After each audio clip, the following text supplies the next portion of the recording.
Welcome to Salon Talks. I'm D. Watkins, and today I'll be joined by a hilarious stand-up comedian, the voice of Honeybee on Fox's The Great North and Daily Show correspondent, Dulcé Sloan. And we'll be discussing her great new memoir, Hello Friends. Hello. How you doing today? I'm all right. It's cold and I hate it. Congratulations on the new book. Thank you. Thank you. You do stand up and you get the chance, the opportunity to just do a bit, and then you walk off stage, but with a book, it's so permanent. So how do you feel about that? Well, I set up the book, people are calling it a memoir, and I feel like it's more of like, I think it's kind of a mix of like maybe memoir-ish, and then, because the way I approached it was, I called Michelle Buteau, and I was like, how do I do this? And because she wrote her book, Survival of the Thickest. And so she was like, start with stories that are too long for you to tell on stage. So that's where I started from. I was like, okay, these are lists of things I would have liked to tell on stage, but they're just too long. And then I just filled in like, life experiences and then working at the Daily Show and other little funny anecdotes. But I started from a place of comedy with it. Did you feel like when you're on stage, you want that space? Like you want the time to be able to unpack some of these stories and talk more, or? No, these stories go exactly where they're supposed to. Because these are stories that you need the context for. So as a comic, I'm not a comic who does like very long setups to jokes. So, and also you need the context of, okay, this is a thing that happened to me as a kid, there's the storytelling aspect of it, and then there's the joke writing aspect of it. So all of the stories that I put in there are comedic stories that have multiple jokes in them, but you need the context of something that happened before or something that happened after just to be able to put it together. The book is funny throughout. You have so many childhood stories. Some girl with some W name, Willina, Melina, and her agent, and how they tried to bully you and poke fun at you, and different conflict you had with teachers. Do you feel like all of these experiences kind of led to who you are as a comedian? One thing I wanted this book to do was to show people that I'm a whole person. Because I think we, as a society, like to see people as one thing. But I was an actor first, and a singer, and an improviser, and then I was a comic. So because I'm more well known as a comedian, that's the only identity people have for me. But I was 4 different things before I started. And I've always been an actor and a singer my entire life. And so all of these experiences made me who I am as a performer as a whole. You had a lot of jobs, a whole lot of jobs. That's actually one of my favorite sections of the book. What was some of your favorite? Well, my last day job I had was working at a stucco supply company, and my boss, who is referred to as Abby in the book, she was very supportive of me pursuing stand-up. And so, I was supposed to get 5 days off of work, and she let me take 13 days off of work to do multiple comedy festivals, and to go to LA for a couple of days and have meetings with people, and then start performing at colleges and going to different events so I could perform at colleges. So I think for me that was the best day job that I had, because I had a boss that I didn't have to hide from what I was doing, because I would yawn at a job and they're like, oh, are you tired because you stand up? I said, no, I'm tired because I'm bored, and this doesn't tap into any of my abilities as a person. But sure, let's say I'm tired because I told jokes at 8:30 p.m. last night. So if you had to go back to one of these jobs, which one would it be? None of them. I never wanted to do that. They're called day jobs because they're not what you want to do with your life. So none of them, not a single one. No, why would I do that? It's not what I want to do in my life. It seems like the grind and, the hustle of being a full-time artist now is still being able to juggle so much. You do stand up, you're on the Daily Show, you act, you have your own lip gloss company. How do you manage and maintain all of that?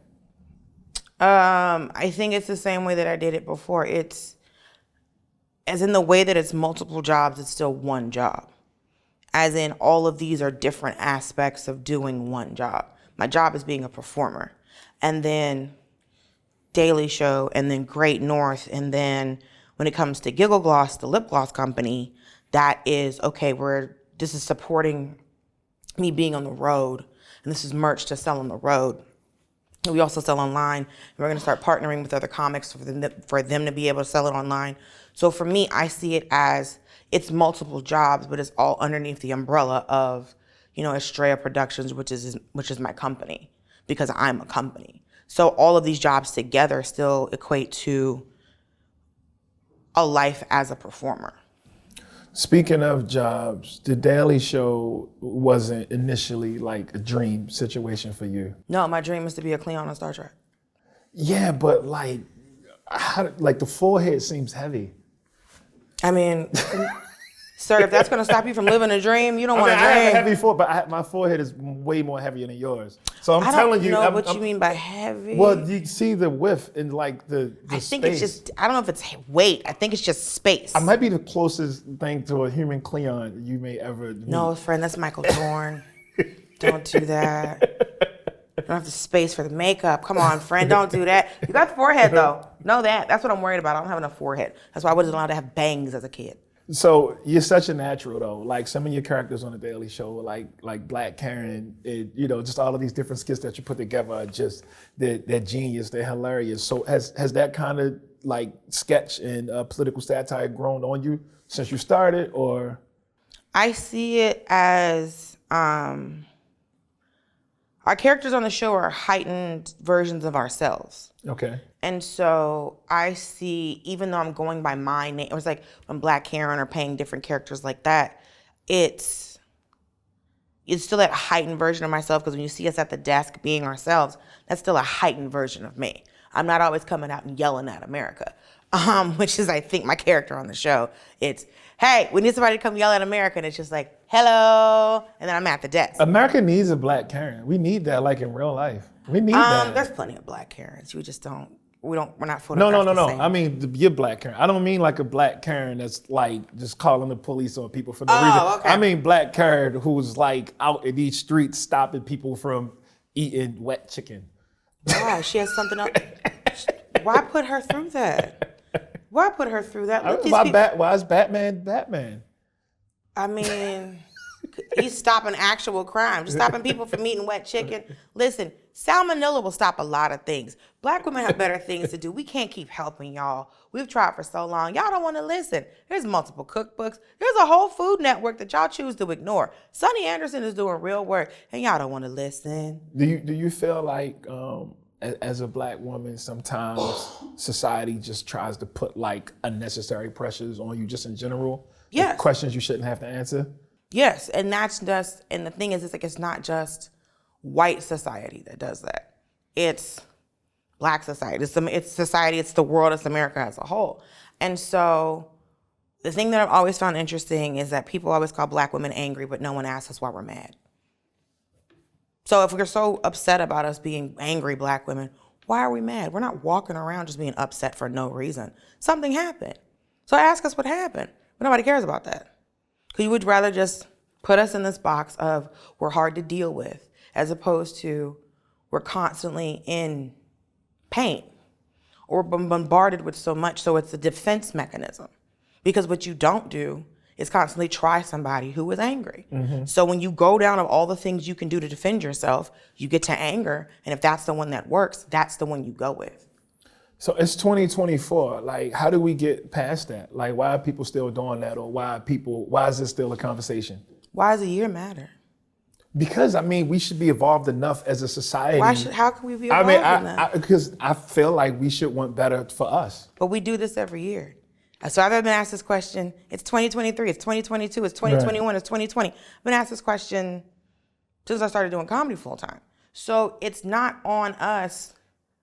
In the same reason in 2020 when we started having the Black Lives Matter marches, mm-hmm. and we finally, as Black people, went, it is not our job to fix this because we did not create this problem. Absolutely. So the oppressor cannot look to the oppressed and go, how do we fix this? Because if you created a problem, if you kick a hole in the wall in my house, don't ask me how to fix it. Go to Home Depot and fix this drywall.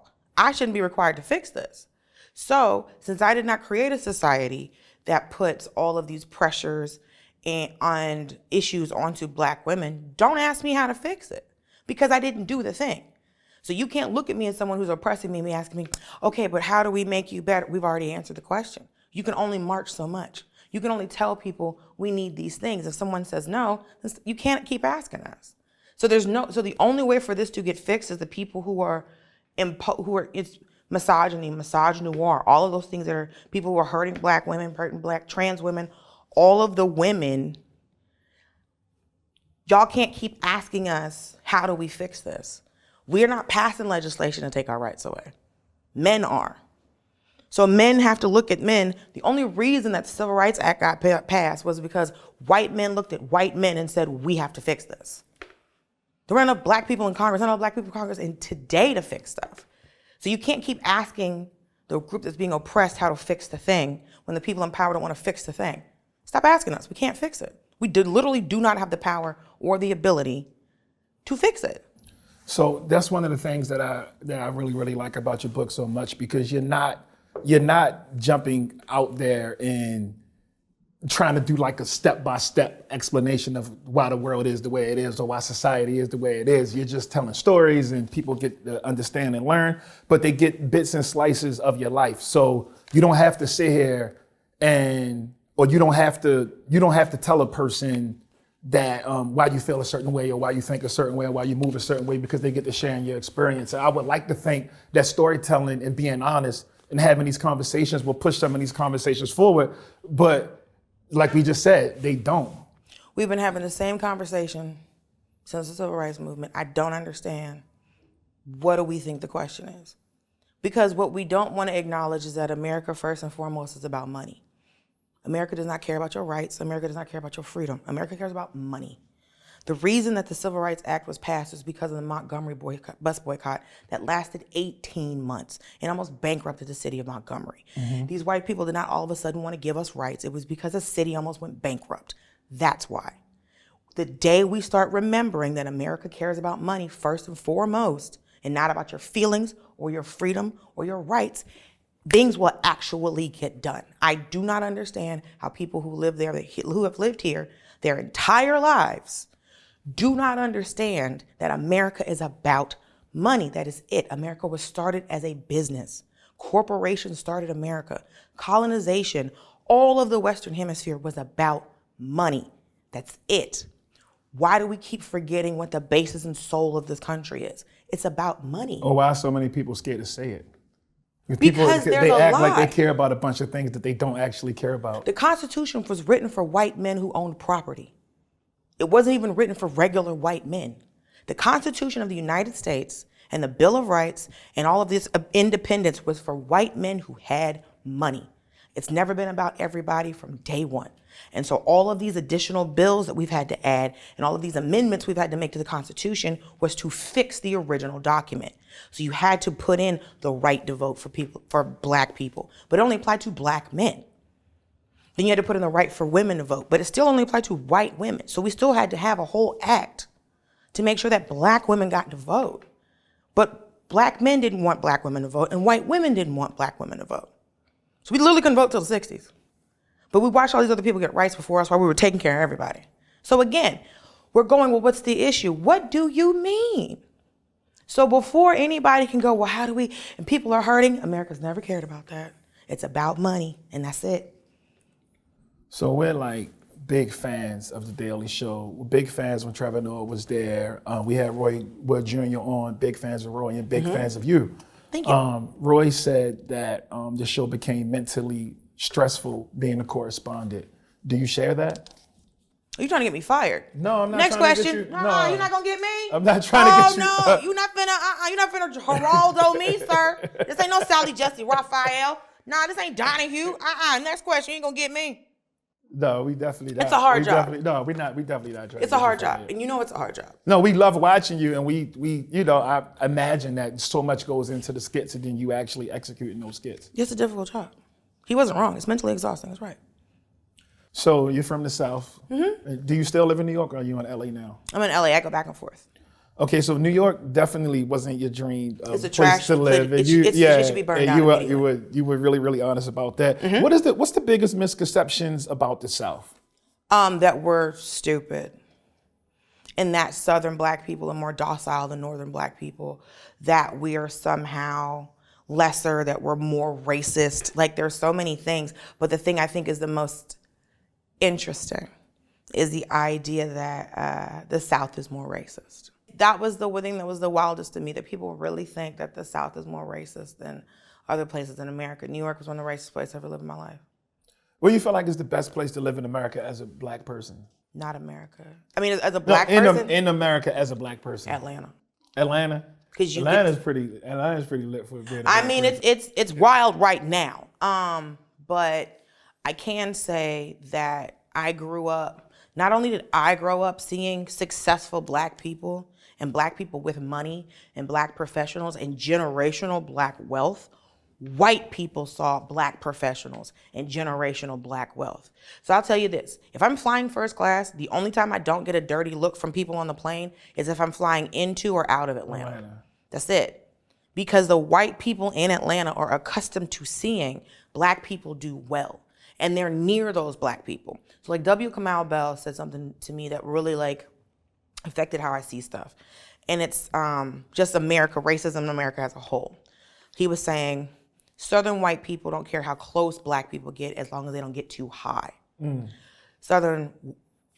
Northern white people don't care how high black people get as long as they don't get too close.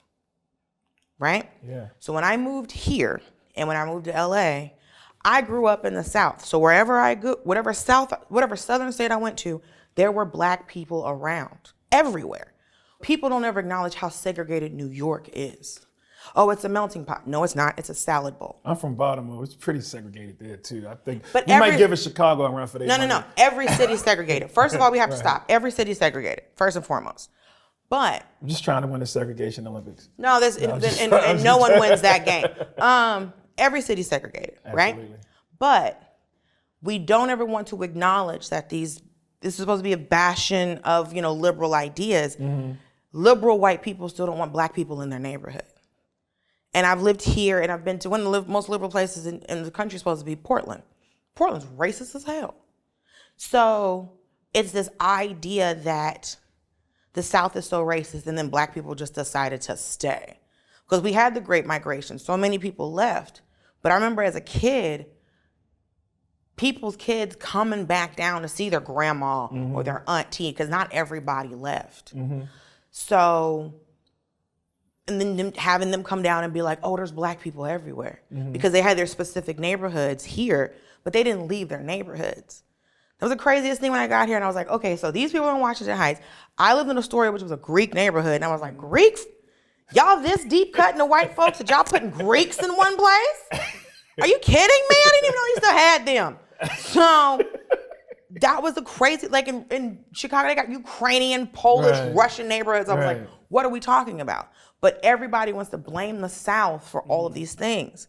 So it's like, if we can just pick on this one part of the country and just go, well, they're this and they're backwards and da-da-da-da-da, y'all still aren't letting people live in certain places in New York. The prices are still high. So what are we doing? What you said about Atlanta is right, because I remember I was staying in Atlanta for a while, and my homeboy got his tooth knocked out. His tooth got knocked out playing ball. And this is something wild shit that you just don't see in a place like New York or like in Baltimore. But he was trying to, we were trying to call around to find like somebody to give him like another an emergency dentist, yeah. And he called like 4 people, and not even being intentional, but they all were black.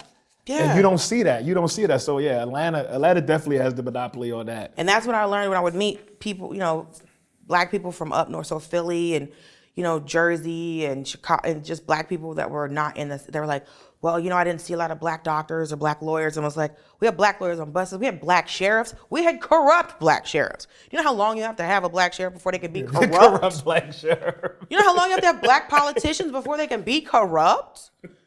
Because if they're the first ones, they got to be good. By the time you get so many, you're like, we can steal money now, right? Yeah. We're black cops. You see what I'm saying?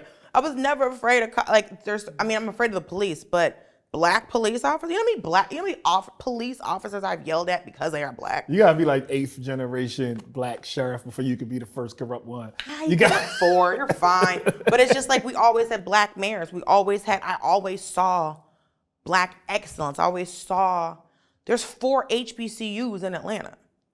So I never saw, there's this it's in the hood. All the schools are in the hood, but it's I always was able to see Black people excelling. And then I left. And then I was like, well, where are the Black people at? Because that was my first thing I got to New York. I was like, where are they? Same thing happened when I went to LA. I'm like, hold on, where'd y'all put them? I know they're here. I done seen rap music before. But I want me to get on a train to sing. I'm not getting on a train to see nobody. So we know how your industry, entertainment and comedy, especially, has been extremely racist and sexist. You have a story in the book about a booker not bringing you on because they said they already had a woman doing a set. It was a Black club, yeah. At a black club. That's the main places I heard that. So what rules or blueprint would you give to a Black woman that's coming up as a comic right now? Work. As in, the shows that told me that we're not putting any more women on the show were Black shows. And so, but that was just the way that those shows worked. So instead of going, I can't go up, I found places that I could go up. So instead of complaining about the fact that I couldn't get up at those rooms, because you have to remember, I was new starting out. So the Black women that could get on those shows were the Black women that already had to go through this gauntlet of getting past we got 8 dudes on the show, we only putting 1 female on. She's been at this longer than me, so that's her spot. So instead of me being upset, I just went to where I could get a spot. Because at the beginning of my career, beginning of me doing stand-up, it was just about getting up. So instead of me sulking about, well, I can't get up at this one show, there was a bunch of other shows in the city, so I went to those. So if you can't do one thing, if you can't perform here and your city has enough shows, go perform somewhere else. Would you open a comedy club? Just to cut through bullshit like that, like for other You think people? that's what fixed that? No, I mean, if it was a club where you got on not based on... that's what I'm trying to, people spend a lot of time wanting to talk about trauma, and it's exhausting because it's not anybody's business. So people want to know, it was so hard for you, tell me about it. No. Why? Because people want to hear about the bad thing, you overcame this, This is about business. At the beginning and the end of the day, it's about business. Trauma's a commodity. People sell it all of the time. Right, and so that's what people ask about it. But that's not what I wrote a book about. I didn't write a book about trauma. You did. Right. And so, in the place of, instead of me opening up a comedy club because one thing happened to me, I made my lane. I worked. I found the places that would put me up. So that was the solution. Because at the beginning, I was at the very end, I only had 5 minutes. I wasn't even a place where I was performing at clubs. I'm just trying to let anybody and everybody, let me get up. Let me see what I can do. So the idea of trying to fix this or open a comedy club, that's not how you fix that. It's people understanding that, one, nobody owes you anything. And so if there's an obstacle here, don't complain about the obstacle. Go around it. That's what all of this book is about, is finding different ways to get to where you want to be. It's not about, well, I couldn't, and I had to figure that out. The whole book is me going, this didn't work, I did this, and then I fit this, and I hit this. That's what I wanted people to know. Don't let people tell you no. If you know you're good at what you're doing, then go do it. But there's also a lot of people complaining about stand-up right now, and what they refuse to believe is that they're not getting up, because I see a lot of comics complaining about them not getting up because of X reason. Right? I'm a woman, I'm this, I'm that, and what they cannot fathom is that they're not funny. Maybe that's actually the answer. Who won't tell them? The club, everybody told you, that's why you can't get up. So it's not that, I can't get up because I'm a woman. No, girl, you can't get up because you're not funny. But how could that be the answer? Or I can't get up because I'm Black. No, you can't even get up in Black rooms. So these white folks won't put you up. These Black people won't put you up. Could you ever fathom the fact? Ever entertain the wee idea that maybe the market you're not good? Because if this is talent based, maybe you're not good at this. No one ever takes that into account. I've seen comics that are trash, complain for years. I'm not getting what I deserve. You're getting exactly what you deserve because you're not good. What can we expect from Honeybee this season on The Great Noah? I don't know. Remember. Listen, it's she's having fun like she's always having fun. It's it's her exploring more of the Great North. It's her exploring, it's more adventures with Judy. And creating more of a sisterhood and a connection with Judy, I think, is the main focus for Honeybee this season, is creating more of a family and a connection with the Tokens. We'll be watching and cheering for you. Thank you so much for Thank coming you. on, and congratulations again on the new book. Thank you so much.